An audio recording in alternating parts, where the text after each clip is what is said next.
prayed earnestly, desperately even, for breakthrough in your life, perhaps for healing from an illness that won't release its grip, for financial provision that never seems to arrive, or for peace in relationships that remain broken. You've recited prayers, attended services, read scripture, followed spiritual practices with sincere devotion. Yet somehow, the transformation you long for remains just out of reach. The problems persist, the struggles continue, and deep down you begin to wonder if there's something you're fundamentally missing about how spiritual power actually works. But before we begin, please hit the like button and let me know where in the world you're watching from today. It's always fascinating seeing who's joining us from around the world. And if you haven't already, make sure to hit that subscribe button and turn on the notification bell so you don't miss any of our future videos. Here's the truth that changes everything. Jesus wasn't making philosophical statements when he used the words, "I am." He was demonstrating a consciousness principle, a spiritual technology, if you will, that operates according to exact laws. Stay with me until the end, because what you're about to discover might surprise you. It certainly transformed everything I thought I knew about prayer, healing, and the nature of divine power. These two simple words, "I am," contain a secret that most people walk past their entire lives without recognizing, even though they use these words dozens of times every single day. Consider how casually we throw around this phrase. I am tired. I am worried. I am broke. I am sick. We think we're simply describing our current circumstances, making innocent observations about our temporary state. But what if every time you speak those words, you're actually engaging a creative force of unimaginable magnitude? What if I am isn't just a grammatical construction, but rather the most powerful declaration available to human consciousness? The very same consciousness that allowed Jesus to heal the sick, raise the dead, and transform physical reality itself. The mystery isn't in the words themselves, but in the consciousness behind them. And right now, you're about to discover why understanding this distinction could be the missing piece that finally unlocks the spiritual breakthrough you've been seeking. The fundamental problem with the way most of us have been taught to pray reveals a hidden truth that completely transforms our understanding of spiritual power. When you face a crisis, perhaps a medical diagnosis that shakes your world, bills piling up with no solution in sight, or a relationship crumbling despite your best efforts, what's your first instinct? You bow your head, close your eyes, and begin pleading with God. You ask for intervention, for help, for someone or something outside yourself to reach down and fix what's broken. This is the pattern we've inherited, the spiritual mindset passed down through generations. But here's the revelation that changes everything. This entire approach is built on a misconception that actually blocks the very transformation we're seeking. Think about what's happening in that moment of traditional prayer. You're positioning yourself as separate from the divine power you're calling upon. You're essentially saying, I am here, small and powerless, and you are there, distant and mighty. Please bridge this enormous gap and solve my problem. Every word reinforces the belief in separation. Every plea confirms your sense of lack. The very act of begging implies you don't already possess what you need. This isn't just ineffective, it's actually reinforcing the consciousness of limitation that created the problem in the first place.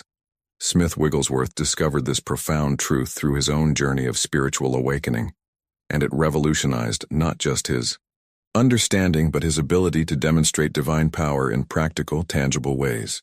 Now here's where the real breakthrough happens, where everything you thought you knew gets turned completely upside down. When Jesus declared, I am, he wasn't talking about his human body walking the dusty roads of Galilee. He wasn't referring to his personality, his history, or even his role as a teacher. He was making a declaration that transcended all physical identity. He was stating that the presence of God itself was his only true identity. Not that he had a connection to God, not that God was with him, but that the I speaking through him was divine consciousness itself, expressing in human form.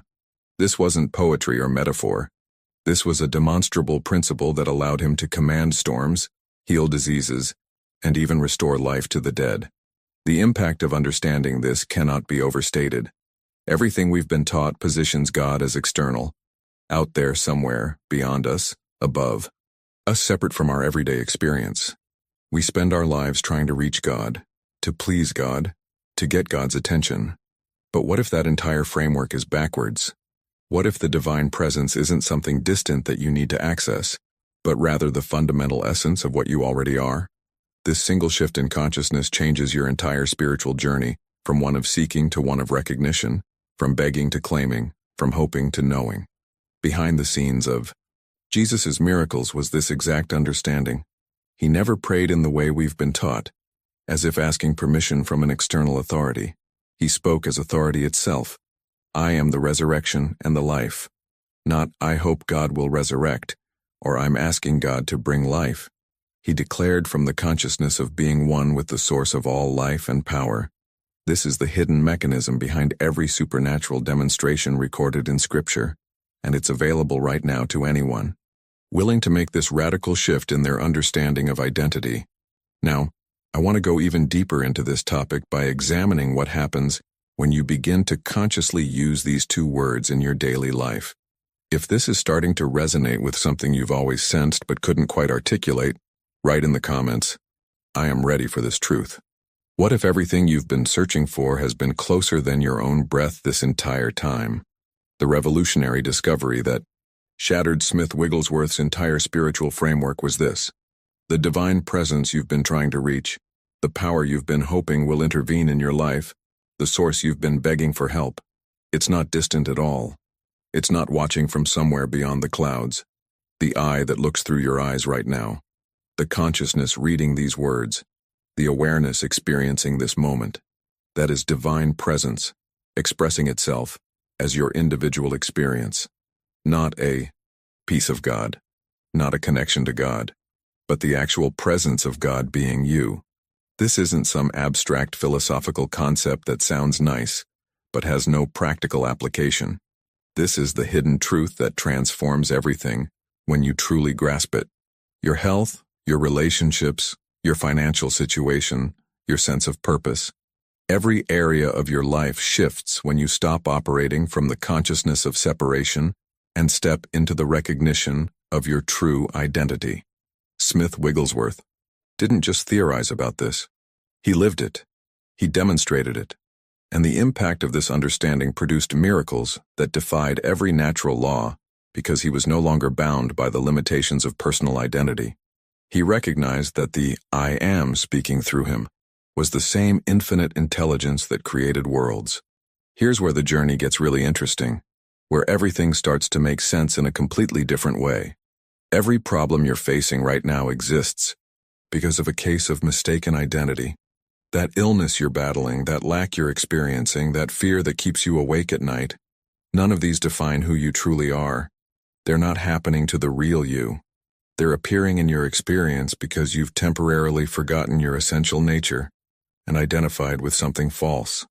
You've been living as if you're just a body, just a personality, just a person trying to survive in a difficult world. But that's not the truth of your being. That's the costume, not the actor. That's the wave forgetting it's the ocean. If you haven't already, hit that subscribe button. I'm here sharing these deeper spiritual principles that actually transform your experience of reality. Think about the profound implications of this. If your problems exist because you've forgotten your true identity, then the solution isn't about changing circumstances at all. It's not about manipulating conditions or forcing outcomes or working harder to make things happen. The transformation happens the moment you remember who you are, not who you hope to become, not who you're trying to be, but who you've always been beneath the layers of false identification. This is why affirmations often fail, why positive thinking alone doesn't produce lasting change, why you can't just think your way into a better life. You're not trying to create a new identity. You're uncovering the one that's been there all along, buried under years of conditioning and misconception. The entire landscape of your reality shifts when you move from I am a person seeking God's help to I am the presence of God expressing in this form. Suddenly prayer becomes recognition rather than petition. Healing becomes remembering rather than achieving. Abundance becomes revealing rather than acquiring. You're not trying to get something from somewhere else anymore. You're allowing what's already present to become visible in your experience.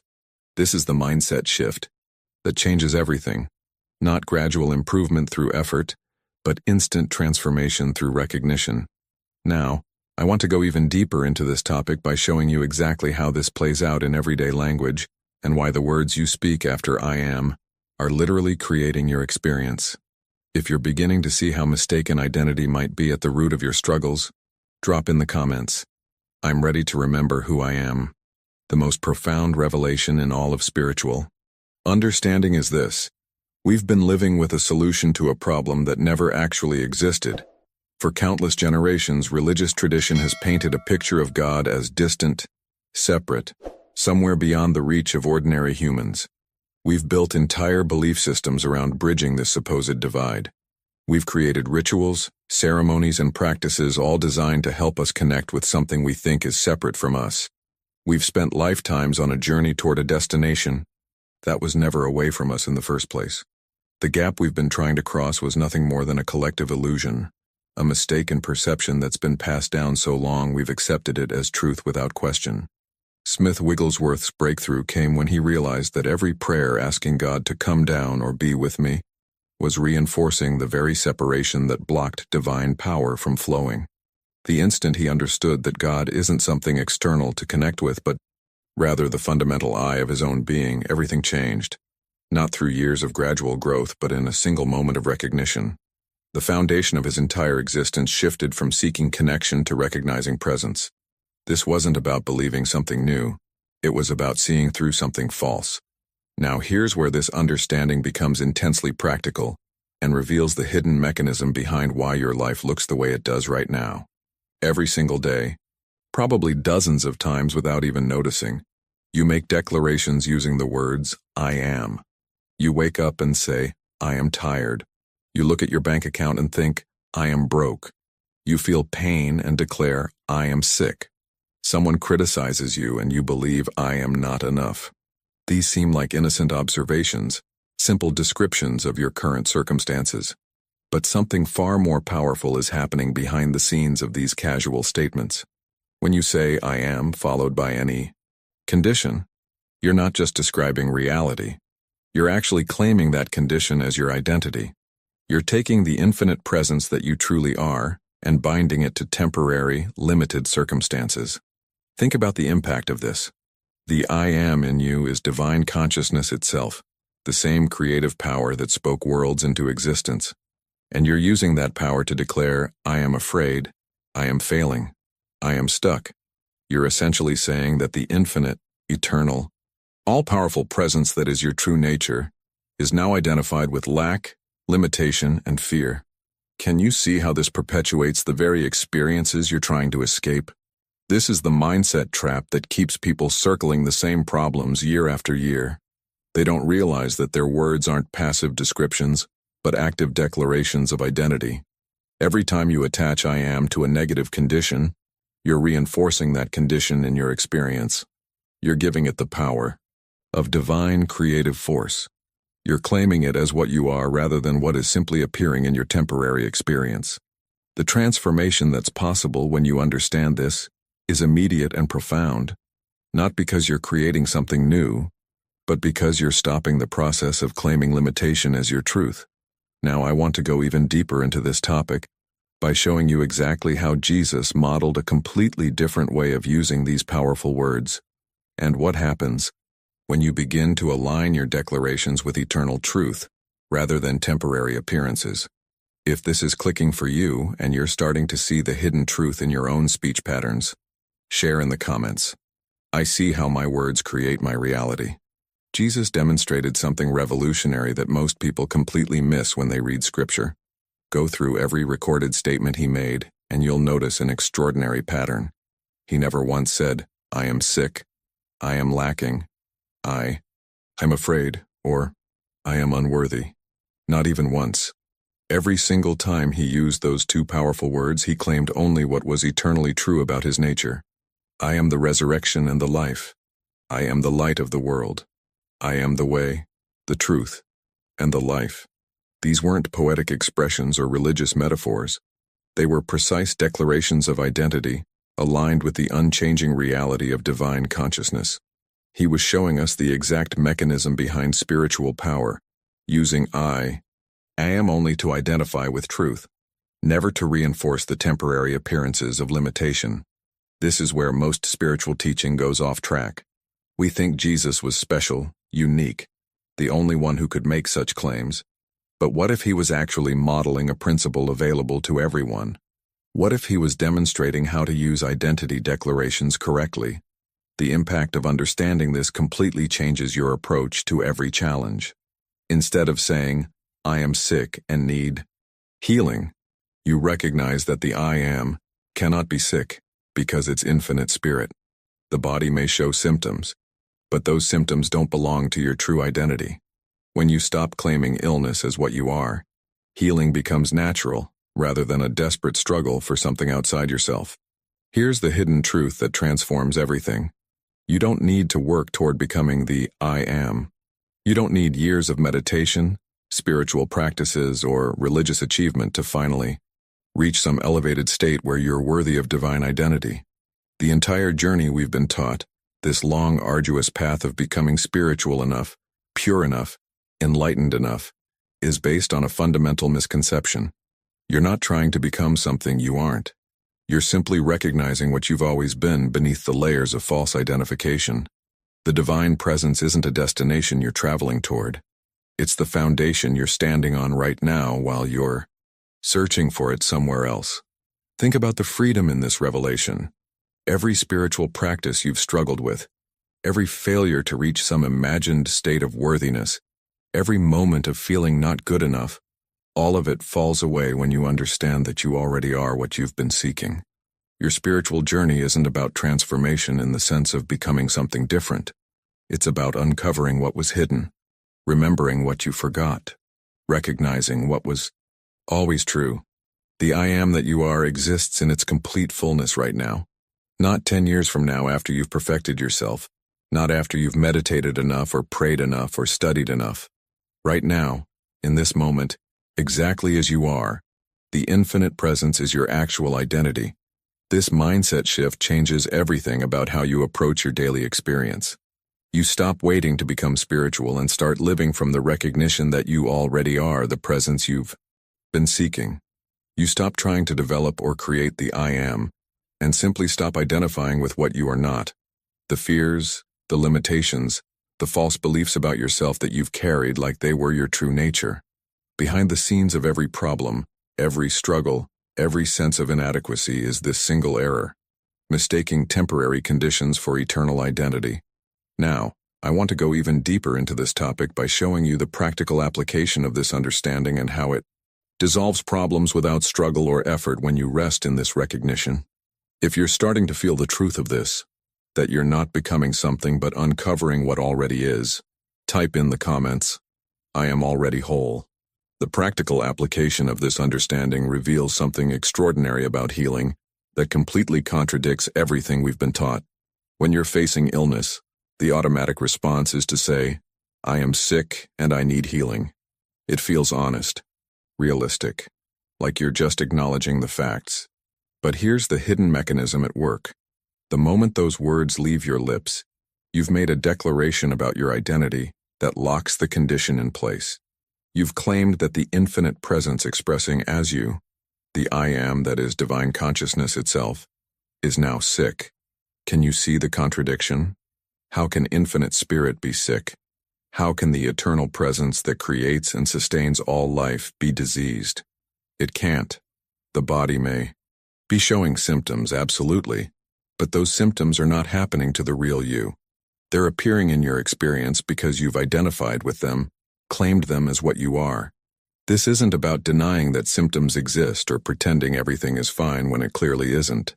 It's about making a crucial distinction between what you're experiencing and what you are. The body is showing symptoms. That's a fact in the physical realm. But the I that you are, the consciousness that's aware of those symptoms, is untouched, unchanged, whole. When you rest in this knowing, when you refuse to claim illness as your identity, something remarkable happens. Healing occurs naturally, not through struggle or effort, but through recognition of truth. The same principle applies to every area of your life.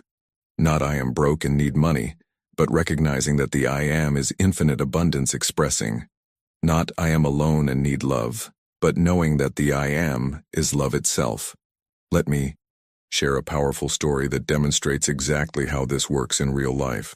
Margaret had suffered with chronic pain for 7 years. She'd tried everything: doctors, specialists, alternative treatments, countless prayers. Nothing worked. The medical professionals couldn't find a cause, and no treatment brought relief. Her entire life had become defined by this pain. She'd stopped making plans, stopped dreaming, stopped living in any meaningful sense. The pain wasn't just a symptom anymore. It had become her identity. When she finally met Smith Wigglesworth, desperate for any kind of breakthrough, he didn't do what she expected. He didn't pray over her. He didn't perform some healing ritual. He didn't even address the pain directly. Instead, he asked her one simple question that would change everything. Who is the I that says I am in pain? Margaret was confused at first. What kind of question was that? Of course she was in pain. She'd been living with it for 7 years. But Smith pressed deeper with another question. Can infinite spirit hurt? Can God suffer? And then he asked her to sit in silence and really contemplate these questions. For nearly 20 minutes she sat there, and something began to shift in her consciousness. Behind the scenes of her thinking, a revelation was emerging. She'd been identifying her true self, the I am, with a body and its sensations. The pain didn't belong to the eternal presence that she actually was. It belonged to a false sense of identity she'd been carrying. Within 3 weeks of this realization, her pain began to diminish. Within 2 months, it was completely gone. Not because she fought it, not because she received some external intervention, but because she stopped claiming it as her identity. Now I want to go even deeper into this topic by showing you the exact technique Smith Wigglesworth taught for those moments when fear or crisis threatens to overwhelm you, and how this simple practice can interrupt false identity and create space for truth to emerge. If Margaret's journey resonates with something you're experiencing right now, share in the comments. I'm ready to shift my identity. Smith Wigglesworth taught a technique so simple, yet so powerful, that it can completely shift your experience in the middle of a crisis. He called it the pause. Picture this. You're in the middle of overwhelming circumstances. Fear has its grip on you. Your mind is racing with worst-case scenarios. Your body is flooded with anxiety. The situation feels impossible, urgent, desperate. Every instinct is screaming at you to react, to do something, to fix it right now. This is precisely the moment when most people make decisions that only deepen their problems. But what if there was a different way? What if the most powerful thing you could do in that moment of chaos wasn't to act, but to pause? Here's how this works. When fear grips you, when circumstances seem impossible, you deliberately stop everything. You don't react, you don't try to solve the problem through human effort. You don't panic or spiral into worst-case thinking. Instead, you pause, completely, intentionally, fully. And in that pause, you ask yourself one crucial question. What is the truth of my being right now? Not what appears to be true. Not what circumstances are screaming at you, but what is eternally, unchangeably true about the I am that you are. And the answer is always the same, regardless of what's happening in the physical world. The I am is the presence of God, untouched by any condition, whole, supplied, and safe. This simple act interrupts the false identity that's been running the show and creates space for truth to emerge. The impact of this practice is immediate, not because it changes circumstances instantly, but because it changes you, your consciousness, your perspective, your relationship with the problem. Now let me reveal something about supply and abundance that will completely transform how you relate to money, resources, and provision. We've been conditioned to believe that supply comes from external sources. Your job provides your income, your clients give you business, your investments generate returns. This entire mindset creates perpetual fear because what happens when the job ends, when clients leave, when investments fail? If your source is outside you, You're always vulnerable, always one decision away from lack, always dependent on circumstances beyond your control. But here's the hidden truth that changes everything. Your employer is not your source. Your clients are not your source. Your business is not your source. The I am that you are is your source. And that source is infinite, inexhaustible, eternal. Think about the freedom in this revelation. When you recognize that I am is infinite supply itself, you stop living in fear about specific channels closing. Yes, one job may end, but that's just a channel, not the source. 3 other channels you never imagined might open. One stream of income may dry up, but the source, the infinite I am, never diminishes, never runs out, never fails. This understanding doesn't mean you sit passively waiting for money to fall from the sky. It means you operate from a completely different consciousness. You work, you plan, you take action, but not from desperation or fear of lack. You move from the knowing that supply is always flowing because it's what you are, not what you're trying to get. The channels change. The forms shift, but the source remains constant because it's your very identity. Now, I want to go even deeper into this topic by showing you how to begin living from this consciousness consistently, making it your natural state, rather than something you only remember in crisis moments. If this understanding of impersonal supply is shifting something in your financial mindset, write in the comments, I am my own source. The real transformation happens when this understanding stops being something you do and becomes who you are. Most people treat spiritual principles like tools they pull out when there's a crisis. Pray when you're desperate, meditate when you're stressed, affirm when you're afraid. But living as I am isn't a technique you apply in difficult moments. It's a constant state of being that permeates every aspect of your existence. You wake up in the morning not as a person facing another difficult day, but as infinite consciousness expressing in human form. You walk through your day not trying to be spiritual, but recognizing that spirit is what's walking. You work, you love, you rest, all from this awareness. You're no longer a person attempting to connect with God. Your divine presence appearing as this particular expression. Think of it like a wave in the ocean. The wave has its unique shape, its individual movement, its temporary form. It rises and falls, crashes and dissolves. But if that wave knows itself as the ocean, everything changes. It doesn't fear dissolution because it knows it's the infinite sea expressing momentarily in this form. It doesn't compete with other waves because it recognizes them as itself in different expressions. The wave doesn't lose its waveness by knowing it's the ocean. It actually experiences its wave existence more fully, more freely, because it's no longer limited by the belief that this temporary form is all it is. That's exactly what living as I am looks like. You still have your personality, your preferences, your unique expression, but underneath all of it, you know what you are. Smith Wigglesworth embodied this consciousness so completely that people felt something shift when he entered a room. It wasn't about charisma or personality. It was presence. The I am recognized itself through him so clearly that it awakened recognition in others. Problems would often dissolve in his presence without him speaking a word about them because consciousness itself was doing the work, not human effort or manipulation. This is the destination of your spiritual journey, not becoming someone special or achieving some elevated state, but simply living from the truth of what you've always been. Here's the practical path forward, and it starts right now with whatever you're facing in this moment. You don't need to wait until you understand this perfectly, or until you've practiced enough to get it right. Whatever challenge is pressing on you today, health concerns, financial pressure, relationship struggles, fear about the future, pause right now. Stop trying to solve it through human effort and planning. Stop seeing yourself as a limited person facing an overwhelming problem. Return to the simple truth. I am is the only presence and power operating in your life. The I am is whole, regardless of symptoms. The I am is supplied, regardless of circumstances.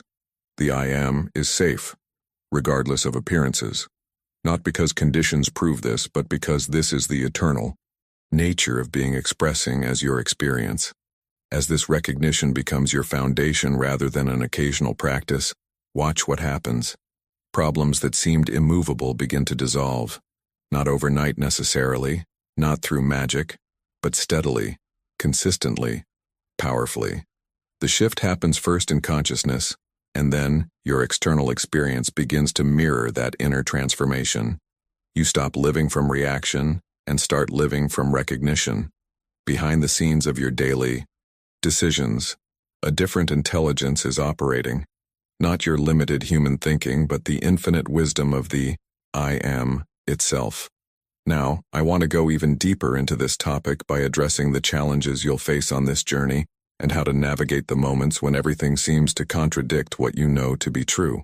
If you're ready to make this your constant state of being rather than an occasional practice, share in the comments, "I choose to live as I am." You know, if you've made it this far in our conversation today, something significant has happened. You're not just casually consuming content. You're genuinely seeking transformation. You're ready for this shift in consciousness. And that tells me you're exactly the kind of person I create these videos for. People who aren't satisfied with surface-level spirituality, who want the real mechanics behind how consciousness works, who are willing to question everything they've been taught in pursuit of truth. If this message resonated somewhere deep in your soul,